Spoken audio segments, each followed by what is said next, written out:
Irmãos, vamos abrir a palavra de Deus em Gênesis capítulo 12. Ouçamos a leitura que vai do verso 10 até o verso 20.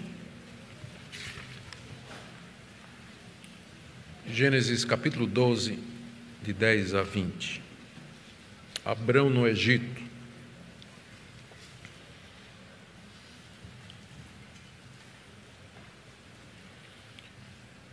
Gênesis 12, de 10 a 20. Havia fome naquela terra.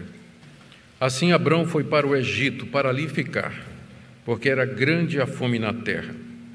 Quando se aproximava do Egito, quase ao entrar, disse a Sarai, sua mulher: Ora, bem sei que você é uma mulher muito bonita. Os egípcios, quando virem você, vão dizer: essa é a mulher dele. Então eles vão me matar, deixando você com vida. Diga, pois, que você é minha irmã, para que me tratem bem por sua causa e por amor a você me conservem a vida. Tendo Abrão entrado no Egito, os egípcios viram que a mulher era de fato muito bonita. Os príncipes de Faraó a viram e foram elogiá-la diante de Faraó. E a mulher foi levada para a casa de Faraó. Este, por causa dela, tratou bem Abrão, o qual veio a ter ovelhas, bois, jumentos, escravos e escravas, jumentas e camelos. Porém, o Senhor puniu Faraó e a sua casa com grandes pragas, por causa de Sarai, mulher de Abrão. Faraó chamou Abrão e lhe disse: O que é isso que você fez comigo? Por que não me disse que ela era sua mulher? E por que me disse que ela era sua irmã? Foi por isso que a tomei para ser minha mulher. Agora, pois, aqui está a sua mulher. Tome-a e vá embora daqui. E Faraó deu ordens aos seus servos a respeito de Abrão, e eles o acompanharam, a ele, a sua mulher e a tudo o que possuía. Até aqui a leitura da palavra de Deus. Irmãos, vamos orar mais uma vez, pedindo que o nosso Deus nos ilumine na compreensão da sua palavra. Ó Deus, tenha misericórdia de nós, pedimos em nome de Jesus, suplicamos que o Senhor nos ajude a entender as lições da tua palavra, entender o seu sentido e a sua aplicação para nós. Nós oramos, ó Deus, que o teu Espírito Santo ilumine os olhos do nosso entendimento. Nós queremos entender a tua vontade, queremos ouvir a tua voz através da Escritura inspirada. Tu sabes a situação de cada pessoa que está aqui nessa noite, de todos aqueles que estão acompanhando a exposição da tua palavra através da internet, e nós pedimos que tu faças a tua palavra prosperar para aquilo que o Senhor enviou. É o que pedimos em nome de Jesus. Amém. Irmãos, pela graça de Deus, nós estamos continuando a nossa série de mensagens no livro de Gênesis. Nós já fizemos a exposição dos capítulos de 1 a 11, que cobre desde a criação, passando pelo dilúvio, a Torre de Babel, até o espalhar dos descendentes de Noé por toda a terra. E agora o nosso alvo é expor Gênesis capítulo 12 até 25, capítulo 25, onde nós temos a história de Abraão, chamado pai da fé, o pai da nação de Israel. Na mensagem anterior, na primeira parte do capítulo 12 de Gênesis, nós vimos como Deus chamou Abrão, lá em Ur dos Caldeus. Ele saiu, juntamente com toda a família do seu pai, estacionou em Harã. De lá, então, ele desce até a terra de Canaã, em obediência às promessas que Deus havia feito a ele, a ordem que Deus deu e também as promessas de que ele seria uma grande nação, que seria abençoado, que Deus haveria de protegê-lo e que nele todas as famílias da terra seriam benditas. Lemos como Abrão chegou em Canaã e do norte a sul percorreu aquela terra, construindo altares onde quer que ele armasse a sua tenda, expressando assim a sua confiança de que aquela terra era sua, era a terra que Deus lhe havia dado e que era uma questão de tempo até que ele pudesse ter um filho e pudesse então se apossar de toda aquela terra. Mas as coisas não saíram exatamente como Abrão havia pensado, como também geralmente acontece conosco. Hoje nós veremos que aquele grande herói da fé era passível de falhas, e não poucas. Ele desce ao Egito, está aí no verso 10, usa de um estratagema para sobreviver ali, do verso 11 até o verso 13, Como resultado, a sua esposa é levada para a corte de Faraó, e Deus então tem que castigar o Faraó e repreender Abraão pelo que ele havia feito. A nossa oração é que o estudo dessa passagem traga lições preciosas para nós, e que nós possamos aprender não somente com Abrão, que era o pai da fé, mas com Abrão, o crente fraco, o crente vulnerável, que no momento de provação vacilou. Vamos então ver a primeira parte, onde Moisés nos escreve aí que Abrão desce ao Egito. Verso 10, havia fome naquela terra, assim Abrão foi para o Egito para ali ficar, porque era grande a fome na terra. Havia uma fome extrema, terrível, na terra de Canaã, mas ao sul, até onde Abrão havia descido, pela região do Neguebe, que é um deserto. Fomes eram muito comuns naquela época, causadas pela seca, praga de gafanhoto, pela guerra. E essas catástrofes, elas fazem parte da história da humanidade desde que Adão caiu lá no jardim e Deus disse: maldita é a terra por tua causa. Dessa forma, mesmo as terras mais aprazíveis têm os seus momentos de fome e necessidade. No Egito, contudo, naquele tempo havia comida. O Egito já era uma das grandes nações naquela época. Aquela região ao norte da África tinha sido povoada pelos descendentes de Cão. E era uma terra fértil, irrigada especialmente pelo rio Nilo, que era um dos rios mais conhecidos daquela época e é até o dia de hoje. Abrão, então, diz aí o verso 10, desceu até o Egito com a intenção de ficar lá. O verbo no hebraico sugere não um ficar permanente, mas ficar por um tempo. Tanto é que algumas traduções já dizem que desceu ou foi ao Egito para peregrinar ali, que é o sentido. Ele iria viver como estrangeiro no meio daquele povo, talvez ele esperasse ali até que a fome passasse e ele pudesse regressar a Canaã. Ele se viu bastante apertado com aquela situação, porque mal ele chega na terra de Canaã, depois que saiu de Ur, sua terra natal, passou um tempo em Harã, chega na terra prometida e é confrontado com uma fome. Era confrontado com uma fome grande, conforme o texto aqui reforça. E ele tinha muita gente. Nós mencionamos na mensagem anterior que nós não devíamos pensar em Abraão peregrinando como um grupinho assim de 10 pessoas que armavam a barraca em qualquer lugar, embaixo de qualquer árvore. Nós estamos aqui falando de um clã, de uma tribo de mais ou menos 500 pessoas. Mais ou menos 500 pessoas. Então, tinha muita gente, tinha muito gado, a fome era extrema na terra e Abrão estava apertado. Ele também não podia esperar a ajuda dos cananeus, daqueles povos que moravam ali, que eram povos cruéis, eram povos violentos, e Abrão era um estrangeiro, era um viajante que estava passando ali, não esperava receber ajuda nenhuma.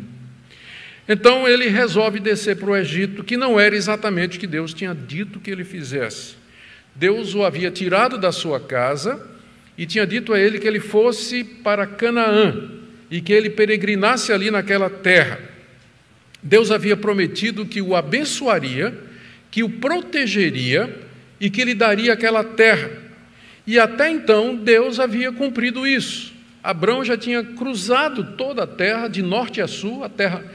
Nós lemos na mensagem anterior, nós vimos que Moisés registrou que os cananeus já moravam ali, um povo hostil. Entretanto, Deus o havia guardado e Deus o havia preservado. Mas agora Abrão resolve tomar uma decisão que é baseada não na confiança em Deus, mas exatamente na falta de confiança em Deus.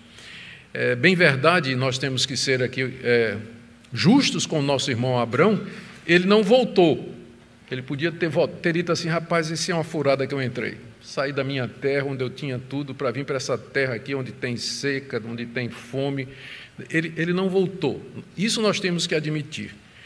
Mas também ele não deveria ter continuado rumo ao sul e entrado no Egito. Ele agiu ali por falta de confiança no Senhor e deveria ter ficado na terra onde ele já tinha, inclusive, construído vários altares. E não seria tentar a Deus, porque alguns podem dizer: mas o que é que você queria que Abraão fizesse? havia fome na terra. Ali no Egito tinha mantimento.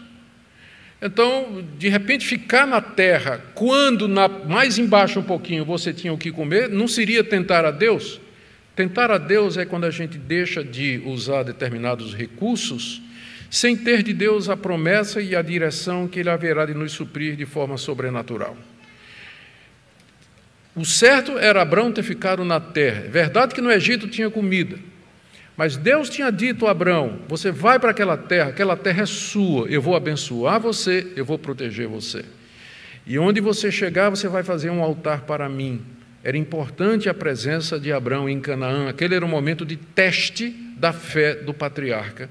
E ele, o pai da fé, vacilou. O caminho mais fácil, o caminho da fé nem sempre é o caminho mais fácil. O caminho mais fácil é esse: olha, mas ali tem comida. Nessa terra tem oportunidades, nessa terra tem sustento. Precisaria de fé para ficar em Canaã. E não era uma fé vazia, não era um salto no escuro, não era tentar a Deus, porque Deus tinha dado ordens e Deus tinha dado promessas bem específicas para Abrão. E aí então ele age de maneira carnal, age de maneira pragmática, não é? E ele então avança mais para o sul do Negueb e se aproxima da fronteira do Egito. E naturalmente um erro leva a outro. Aqui no verso 11 até o 13, nós lemos do estratagema que Abrão adotou para sobreviver aos perigos que ele imaginava que encontraria no Egito. Para a gente entender melhor por que Abrão adotou essa estratégia, é preciso saber algumas coisas. Primeira delas, embora Sarai, sua mulher, não era mais tão jovem, contudo, ainda era uma mulher de rara beleza. Ela devia ter uns 65 anos nessa época, o que não era muito naquele tempo, quando as pessoas ainda viviam facilmente para além dos 100 anos de idade. Segundo, Sarai nunca teve filhos, o que ajudava, de alguma forma, a que ela permanecesse com seu vigor e com a sua beleza. A gente sabe como ter filhos e filhos acaba sendo penoso, né? Tem um pedágio que é cobrado na beleza da mulher, ou nas forças da mulher, quanto mais filhos ela tem. Sarai não tinha filhos. E era uma mulher muito bonita. Segunda coisa que nós temos que levar em consideração é que, de fato, ela era meia-irmã de Abrão. Ela era meia-irmã de Abrão. Eles eram irmãos por parte de pai somente. Eles eram filhos de Tera, mas com diferentes esposas. Lembremos que a poligamia, infelizmente, havia até mesmo na descendência de Sem naquela época. Então, quando ele vai dizer mais adiante que ela é minha irmã, não é uma mentira completa, mas também não é a verdade toda.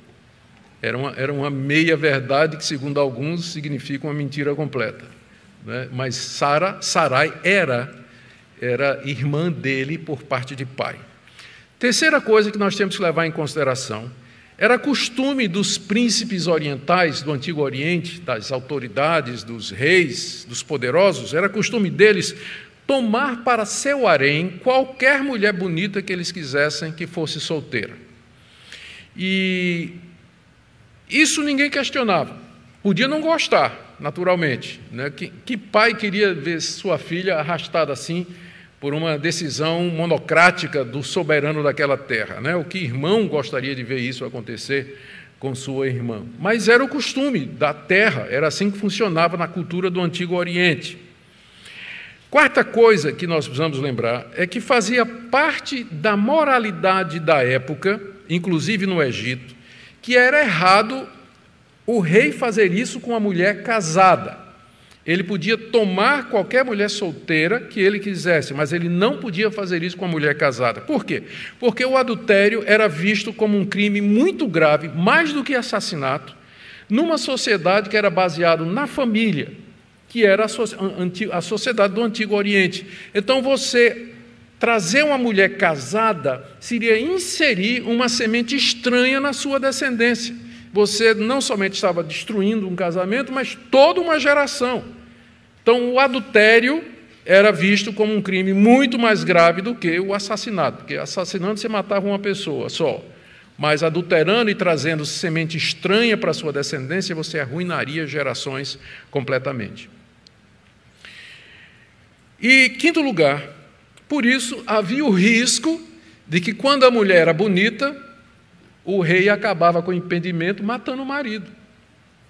Já que não podia cometer adultério, qual é a melhor solução? Torna ela viúva.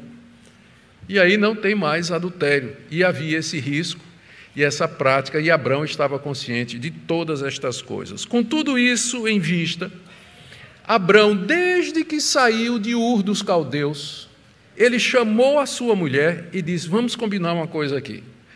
Nas terras que nós entrarmos, por onde a gente passar, você sempre vai dizer que é a minha irmã, para que eu seja poupado, para que não me tirem a vida, porque você é uma mulher muito bonita. Eles tinham combinado isso já algum tempo antes, talvez alguns anos antes, quando saíram de Ur dos Caldeus. Como é que a gente sabe disso?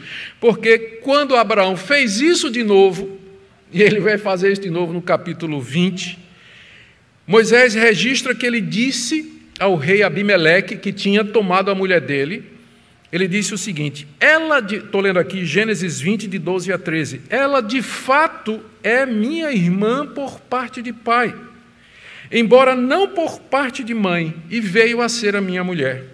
Quando Deus me fez sair da casa de meu pai para andar errante por aí, eu disse a ela: este é o favor que você me fará. Em todo lugar para onde formos, você dirá que eu sou o seu irmão. Então, conhecedor do costume da época, conhecedor da sociedade, desde que Deus disse: Abrão, sai da tua terra e da tua parentela, ele chamou Sarai e disse: olha, nós vamos começar agora uma viagem, a gente não sabe para onde vai, vamos passar por muita terra estranha, mas eu vou te pedir um favor, onde a gente chegar, tu diz que é minha irmã, para que então eu não seja morto por tua causa e para que eu possa ser preservado em vida. E foi exatamente o que ele propôs a Sarai quando eles estavam chegando ali na fronteira do Egito. Diz aí o verso 11, voltando agora para o capítulo 12, quando se aproximava do Egito, quase ao entrar ali na fronteira, ele disse a Sarai, sua mulher.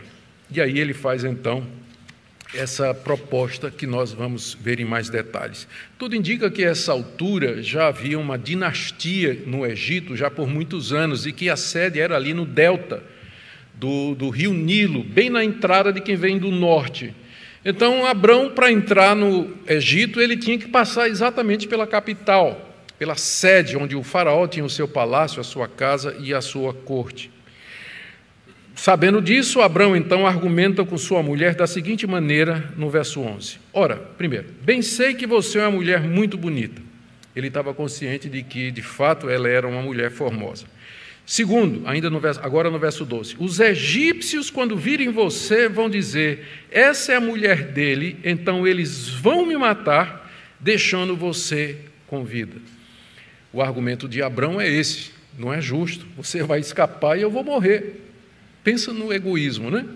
Vão me matar e vão deixar você vivo. Talvez ele queria dizer assim, e vão abusar de você. Vamos ser justos com o nosso irmão Abrão.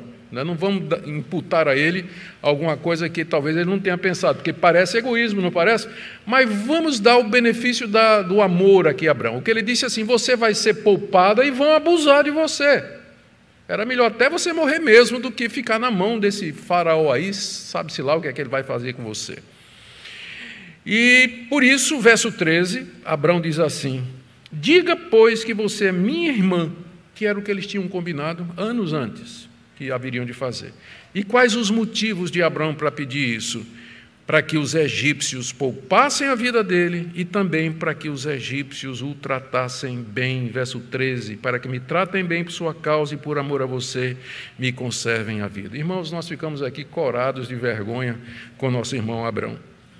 Veja que o próprio texto destaca o erro de Abrão, quando já no verso 11, Moisés escreveu assim, quando se aproximava do Egito, quase ao entrar, disse a Sarai, sua mulher, diga que você é minha irmã.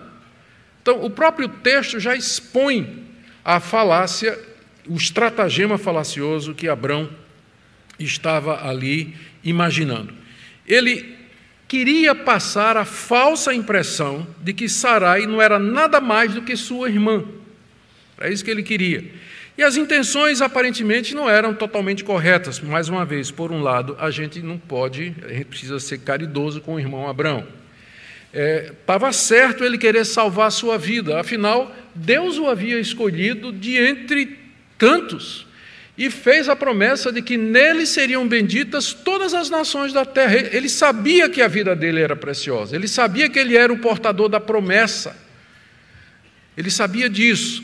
Então, nós podemos dar o crédito do amor a Abrão e dizer assim, ele estava preocupado realmente com o futuro da promessa, o futuro do mundo, que, num certo sentido, estava nele, como Deus havia dito. Mas, ainda assim, tudo isso começou quando ele resolveu, por falta de fé, sair de Canaã e descer para o Egito, onde a gente aprende que um erro leva ao outro e que, às vezes, fica tão complicado que você vai ter que continuar mentindo, você vai ter que continuar enganando, você vai ter que continuar fazendo alguma coisa errada. A melhor coisa é parar enquanto dá, é nunca fazer, é andar nos caminhos corretos, porque depois não vai ter solução que seja uma solução perfeita, não vai ter. Assim, dessa forma, Abrão arriscou a honra e a pureza da sua esposa, e diz aqui até que ele estava pensando em ser tratado bem. Os egípcios não somente vão poupar minha vida, mas até vão me tratar bem. Aqui nós vemos o resultado de deixarmos de confiar em Deus e confiar numa falácia humana, carnal. O temor dos homens entrou no coração de Abrão. Quando a gente chegar no Egito, eles vão me matar. Nós estamos aqui em Canaã, nós vamos morrer de fome. Nós vamos para o Egito, lá vão me matar. O temor humano, o medo entrou no coração de Abrão, que parou de confiar em Deus, esqueceu o chamado de Deus, esqueceu como ele saiu pela fé lá de Ur dos Caldeus, esqueceu as promessas de Deus de abençoá-lo e protegê-lo e de que ele seria uma bênção para todo o mundo. O Deus que disse, em você serão benditas todas as nações da terra, será que não poderia proteger Abraão lá no Egito? Então, foi falta de confiança nas promessas de Deus que levou Abrão a fazer todo esse tipo de coisas. E aqui, claro, não podemos esquecer também que Sarai teve culpa. Ela está completamente silenciosa aqui. Ela não contesta, ela não resiste, ela simplesmente obedece numa atitude pragmática. Talvez ela pensou consigo mesma, é melhor contaminada do que morta. E ela então aceita a proposta do seu marido para fazer esse esquema para enganar o povo do Egito. Qual foi o resultado de tudo isso? Lemos aí de 14 a 16. As coisas correram como Abrão temia mesmo. Quando eles cruzam a fronteira e chegam no Egito, todo mundo percebeu a beleza da mulher. É interessante lembrar que naquele tempo não se usava véu. As mulheres só começam a usar o véu quando os persas dominam o mundo oriental. E aí obrigam a mulher a usar véu, mas naquele tempo elas eram desveladas, não se usava véu, por isso que quando ela entra, a beleza dela se torna notória, se torna pública. E logo a notícia foi levada a Faraó pelos altos funcionários de que uma estrangeira belíssima havia passado a fronteira e entrado na terra do Egito, como nós lemos aí no verso 14, tendo Abrão entrado no Egito, os egípcios viram que a mulher era de fato muito bonita. Os príncipes de Faraó a viram e foram elogiá-la diante de Faraó. O resultado, então, diz aí, final do verso 15, e a mulher foi levada para a casa de Faraó. Note que o texto chama de a mulher. Ela foi tratada como uma coisa, como objeto de prazer simplesmente, nem chamada pelo nome. E a mulher foi levada para a corte de Faraó. Foi levada para o seu palácio, para a sua casa. E Faraó mandou buscá-la para o seu harém, e certamente movido por paixões pecaminosas, sensuais, porque esse tipo de costume é a marca da queda no homem, esse tipo de prática de pegar a mulher que você quiser e levar para você. E isso tudo faz parte da raça, ou da marca do pecado, da corrupção na raça adâmica desde então.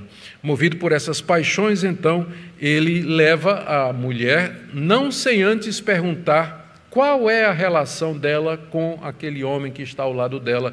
E Abrão disse: é minha irmã. É minha irmã. Então Faraó a leva ao seu palácio. E mais do que isso, Faraó trata Abrão muito bem. Parece que o plano de Abrão deu mais certo do que ele pensava, não é? Verso 16 diz aí que Faraó, por causa dela, tratou bem Abrão, o qual veio a ter ovelhas, bois, jumentos, escravos, escravas, jumentas e camelos, ou seja, o tipo de presente que um rei dava a outro. Mais uma vez, lembremos, Abrão não era uma pessoa qualquer, ele era o chefe de uma tribo numerosa e rica. Quando ele desce ao Egito, ele já é um homem rico e poderoso. O faraó leva a sua irmã e, como presente, talvez uma compensação, ele dá a Abrão o dote digno de um rei, que é exatamente esse tipo de coisa aqui: gado, todo tipo de gado, fora riquezas materiais que foram dadas. Se Abrão já era rico, ele ficou mais rico ainda. Do verso 17 a 20, nós encontramos o porém de Deus. Não é maravilhoso isso?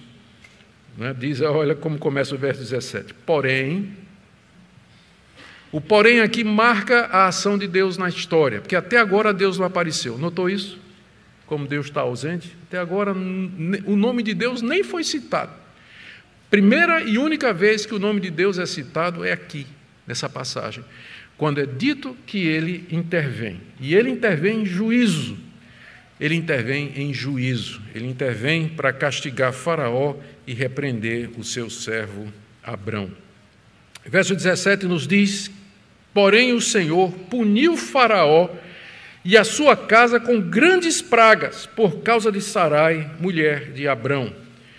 Faraó já era culpado por suas paixões carnais e sua idolatria. Além disso, a ignorância da verdadeira relação entre Sarai e Abrão não o desculpava. Deus, então, diz o texto aí, manda grandes pragas sobre ele.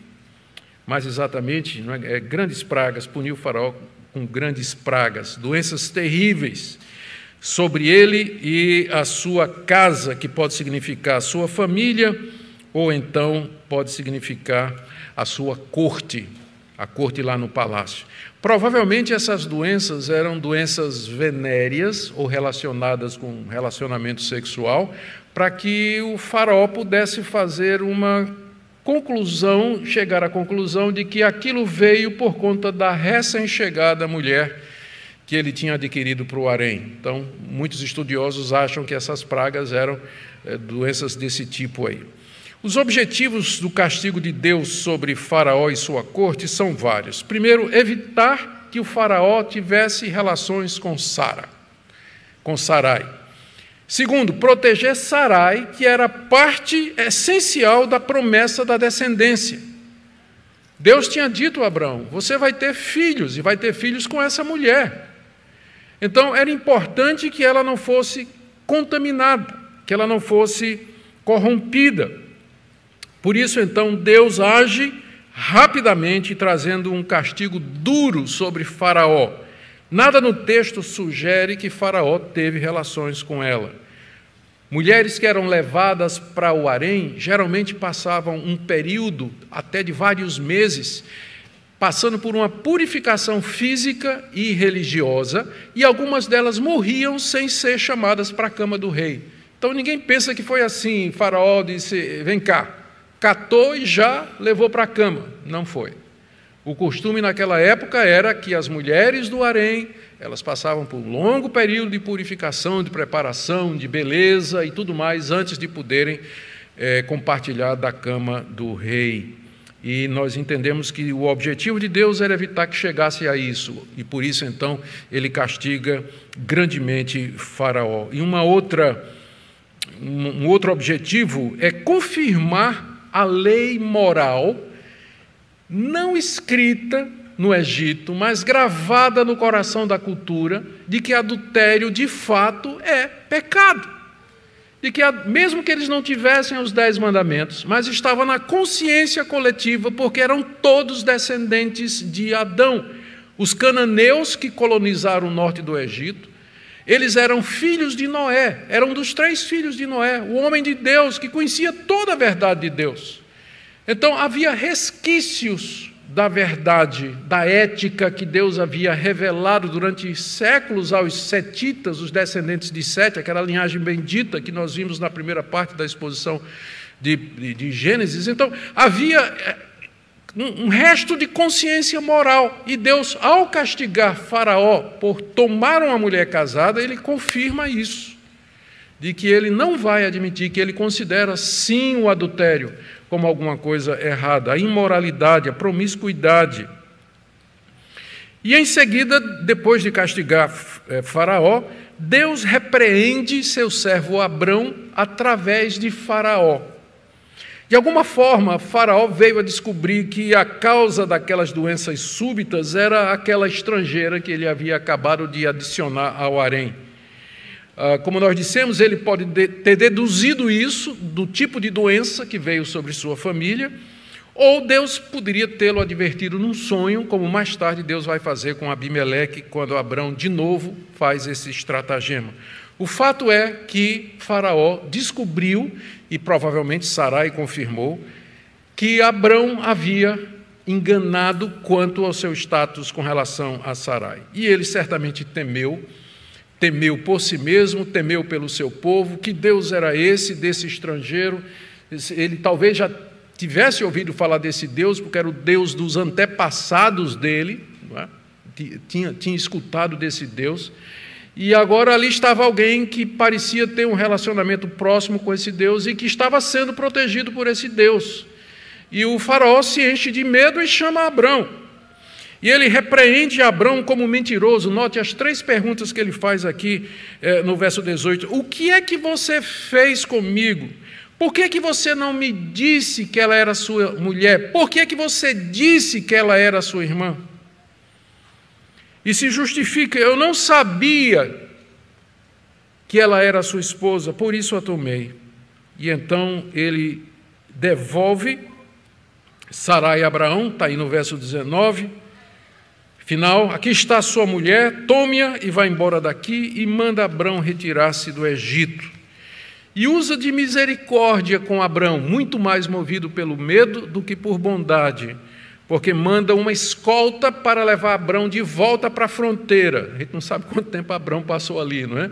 Mas ele agora tem que voltar murchinho, né? Pelo mesmo caminho por onde ele veio. Deus disse: volte. Se você saiu de Canaã sem motivo nenhum, mas agora eu estou lhe mandando de volta para lá. E aí ele vai escoltado da terra do Egito até a fronteira, onde ele tem que voltar para lá. Faraó usa de misericórdia para evitar que eles fossem agredidos, para evitar que alguém tomasse a mulher dele, ou ainda que os egípcios, movidos de inveja, tomassem os bens de Abrão. De qualquer forma, a gente vai falar um pouco sobre a misericórdia de Deus no final. E assim, através de Faraó, Deus repreendeu e castigou seu servo infiel. Gente, não tem coisa pior do que você ser repreendido por um ímpio. O crente ser repreendido por um descrente. Como Jonas, lá no barco, causador de toda aquela tempestade, e os marinheiros fenícios, sabedores de que ele era o responsável, repreende. Por que é que você fez isso? O que é que você fez? Muito semelhante. Que humilhação para aquele que é chamado pai da fé, o herdeiro das promessas. Foi repreendido por um ímpio, pelo rei do povo que um dia escravizaria os seus descendentes por 430 anos. E Deus levanta esse homem ímpio para repreender o seu servo. E Deus o obriga a voltar pelo caminho pelo qual viera e de onde nunca deveria ter saído.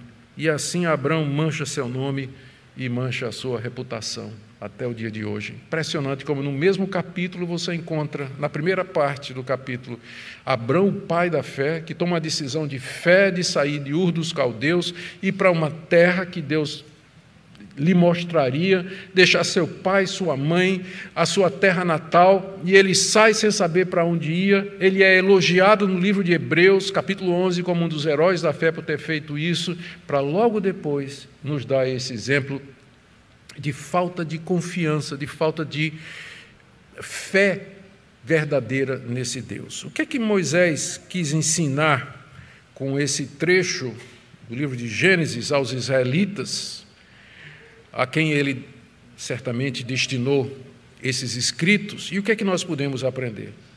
São algumas lições que eu queria tirar e depois uma breve aplicação. Primeiro, que a terra que os israelitas haveriam de herdar era frutífera e bela, mas havia períodos de grande seca e fome nela.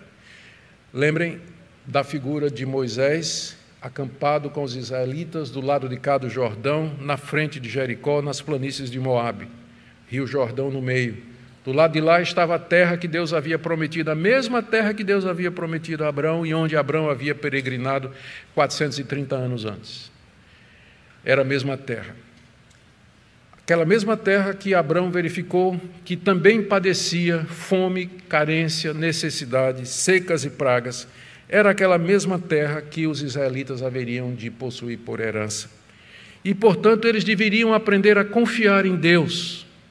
Eles deveriam aprender a confiar em Deus para a sua provisão. Usar os meios disponíveis, sim, mas sempre na dependência do Senhor e sob a direção dEle.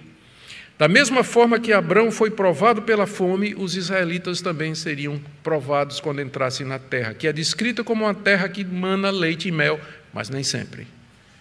Nem sempre. Igualmente, queridos, nós hoje, nós somos testados por Deus de muitas formas. A atual pandemia representa um teste muito semelhante em diversas áreas. Primeiro, com relação às nossas finanças. De onde virá o nosso sustento? De onde virá o necessário para a minha família? É uma provação com relação à nossa saúde. É uma provação com relação à nossa sobrevivência. É um teste com respeito à nossa fé, com respeito à nossa igreja, com respeito ao nosso culto. Eu sei que os irmãos têm percebido isso, mas é o padrão normal pelo qual Deus lida com o seu povo. Deus faz promessas, Deus introduz na terra prometida, e aquilo que a princípio poderia parecer uma coisa maravilhosa, de repente se torna um verdadeiro pesadelo e um teste da fé, como aconteceu com Abraão. Encontrou a fome pela proa, e logo depois o medo do que ia acontecer com ele no Egito. Da mesma forma, Deus nos prova, Ele nos testa aqui enquanto peregrinamos nesse mundo, enquanto caminhamos para a nossa Jerusalém celestial. Segunda lição, Moisés está mostrando aos filhos de Israel que Deus não aprova estratagemas e esquemas de sobrevivência que envolvam mentira e engano. Abraão agiu na carne ao enganar Faraó e colocar sua esposa em perigo, tudo isso porque ele foi movido pelos temores humanos. O mesmo Deus de Abraão, que tinha castigado Faraó por conta da imoralidade passada e que pretendia fazer, e que repreendeu Abraão pelo seu esquema, é o mesmo Deus que tinha dado através de Moisés o mandamento: não darás falso testemunho, que foi exatamente o que Abraão fez. Ele deu um falso testemunho a respeito da sua mulher. É o mesmo Deus que deu essa lei a Israel e é o mesmo Deus que nos dá também essa lei. Ele igualmente deseja que nós sejamos retos, honestos, verdadeiros, mesmo em situações de crise, onde a saída mais fácil seja mediante esquemas enganosos. Nós não podemos ser pragmáticos, nós não somos movidos por resultado. O que é que vai dar certo? O que é que resolve o problema? Nós somos movidos por princípios. Nós somos guiados pela palavra de Deus. Nós somos crentes num Deus que tem uma vontade. Nós não somos daquele tipo que vamos fazer o que for o diabo para sobreviver. Ou vamos fazer qualquer coisa desde que eu possa sobreviver. Não, nós não somos pragmáticos nesse sentido. Nós somos movidos por crença. Nós somos guiados por aquilo que nós cremos. Terceiro ponto que Moisés poderia querer ensinar aqui aos israelitas é que a lei que Deus havia dado a eles há cerca de 40 anos, lembrem que eles tinham peregrinado durante 40 anos no deserto e agora estavam próximos de entrar na terra.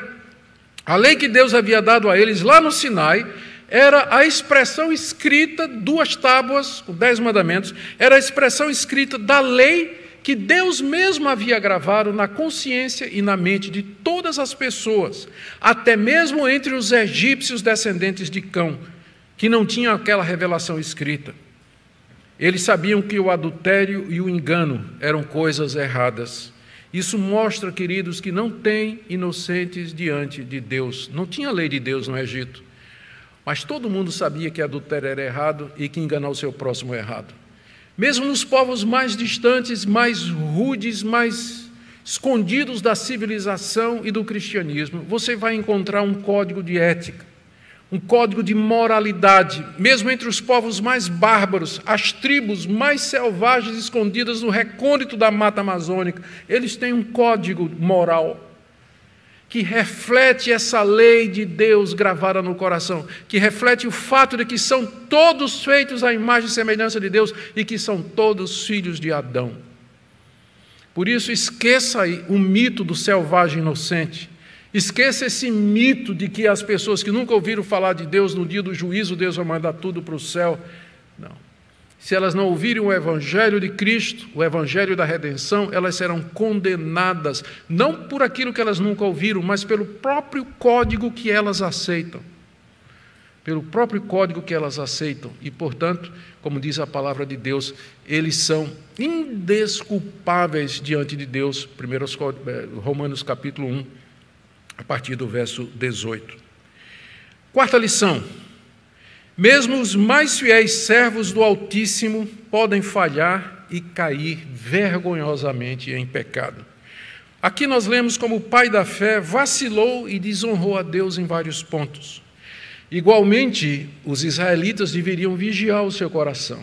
Eles iam entrar numa terra ocupada por um povo imoral, à semelhança dos egípcios, um povo indecente, um povo cheio de ídolos que poderia corrompê-los e se afastar de Deus.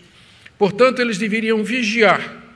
E isso para nós traz 3 lições importantes aqui. Primeiro, eu não pude deixar de me impressionar mais uma vez com a honestidade da Bíblia. A honestidade da Bíblia é em retratar as falhas daqueles que a Bíblia coloca como exemplo de fé em Jesus Cristo, no caminho da salvação. A honestidade da Bíblia em retratar o pecado de Abraão, o pecado de Moisés, o pecado de Davi. Se eu fosse criar uma religião, eu ia escrever um livro religioso onde os heróis, os exemplos e os paradigmas eram todos fiéis e tementes a Deus. Quem imaginaria criar uma religião onde o herói da fé faz atos vergonhosos como estes? A não ser exatamente porque esse livro é inspirado por Deus, ele não é fruto da imaginação humana, onde a gente tentaria esconder ou minimizar ou diminuir a falha humana e a subjetividade humana. Não, exatamente porque ele é inspirado por Deus, é que ele é tão verdadeiro a respeito dos seus heróis e tão verdadeiro a nosso respeito. Segunda lição aqui, a necessidade de vigiarmos e orar. Irmão, nós estamos falando do pai da fé. Nós estamos falando desse homem que é colocado como exemplo para a igreja do que significa a redenção, a confiança verdadeira em Deus que traz a vida eterna. Mesmo a fé mais firme e genuína, ela passa por momentos de vacilação. Ela é tentada, a fé questiona, a fé pergunta, a fé vacila. E ela, por vezes, passa pelo vale da sombra da morte e pelo caminho da vergonha, como é aqui. Por isso a Bíblia, do começo ao fim, o tempo todo, adverte aos servos de Deus: vigie e ore. Você que pensa estar em pé, cuidado para que você não caia. Cuidado para que você não caia. Mas eu não podia terminar sem mencionar aqui a misericórdia de Deus para com os seus servos. Deus havia prometido que protegeria Abrão, e de fato ele fez isso. Ele corrigiu Abrão quando Abrão caiu, mesmo que tenha sido através do rei ímpio, mas Deus teve misericórdia e foi lá e corrigiu Abrão. Ele protegeu Sarai naquela terra, apesar de tudo. Não permitiu que eles continuassem no Egito. Através de Faraó, ele corrige o rumo de Abrão na sua peregrinação e ainda permitiu que adquirisse bens. Esse é o nosso Deus. Deus compassivo, misericordioso, um Deus que tem misericórdia de nós, compaixão de nós, dos seus filhos, um Deus que conhece a nossa natureza, sabe o que há no coração dos filhos de Adão. É o Deus que viu a queda de Adão, é o Deus que viu o assassinato de Caim, que Caim cometeu contra seu irmão Abel, é o Deus que viu aquela geração antes do dilúvio, o Deus que viu os homens quererem construir uma torre para chegar até os céus, é o Deus que sabia o que havia no coração humano e que, portanto, agiu misericordiosamente. Eu termino aqui com uma palavra para você que está passando uma fase difícil e talvez esteja sendo tentado a resolver os seus problemas da maneira errada. Quem sabe seus negócios estão apertados e você é tentado a ser pragmático. Qual a melhor maneira de gastar menos, de pagar menos e de ganhar mais? E às vezes, pressionado pelas circunstâncias, pela fome da terra, você vai para o Egito. E quando você chegar lá, você vai descobrir que você vai ter que mentir mais. Você vai ter que fazer mais coisas erradas para continuar. Talvez você esteja sem emprego e de repente aparecem oportunidades, mas não tão lícitas. Talvez o seu casamento não vai muito bem e de repente aparece alguém. E você é pragmático, todo mundo merece ser feliz. Quem não quer ser feliz? Então, minha palavra é essa aqui, essa mensagem dessa noite é para você, que está em Canaã, passando fome. E o Egito está ali acenando para você. Pense bem nas decisões que você vai tomar. Pense nas suas escolhas que você tem diante de você. Segunda palavra é para você que está firme pela graça de Deus. Você que tem, pela misericórdia de Deus, desfrutado tempos de refrigério, a vida espiritual vai bem. Cuidado, irmão. Tudo ia muito bem com Abraão também. O problema de quando tudo vai bem com a gente é que a gente relaxa. A gente se acostuma, a gente para de vigiar. E o tropeço está logo ali na esquina. Está logo ali na esquina. Não tem crente tão forte e tão firme que não possa tropeçar como o pai da fé fez. E talvez, aqui minha última palavra, é para você que já caiu. Você que tomou a decisão errada, você que seguiu a solução fácil, mas agora você está colhendo o fruto disso, resultados danosos para a sua vida, para a sua família, para seu andar com Deus. Eu quero dizer que o Deus de Abraão, que teve misericórdia dele lá no Egito, e o trouxe de volta para Canaã, é o mesmo Deus nosso, ele não muda, sua misericórdia é a mesma, a sua compaixão é a mesma. Que você possa buscá-lo em oração, em arrependimento, confissão sincera de pecados, e pedir a Ele que Ele lhe traga de volta para o verdadeiro caminho, que Ele restaure a você, restaure sua vida, restaure sua família, restaure seus negócios, enfim, para que você volte de fato a ter esse período de comunhão e andar com Deus na terra que Ele prometeu nos dar. Oh Deus, oh queridos, que Deus nos abençoe nessa noite, que Ele traga, que o Seu Espírito aplique essa palavra no nosso coração, para que nós possamos servi-lo de todo o coração, todos os dias da nossa vida. Amém?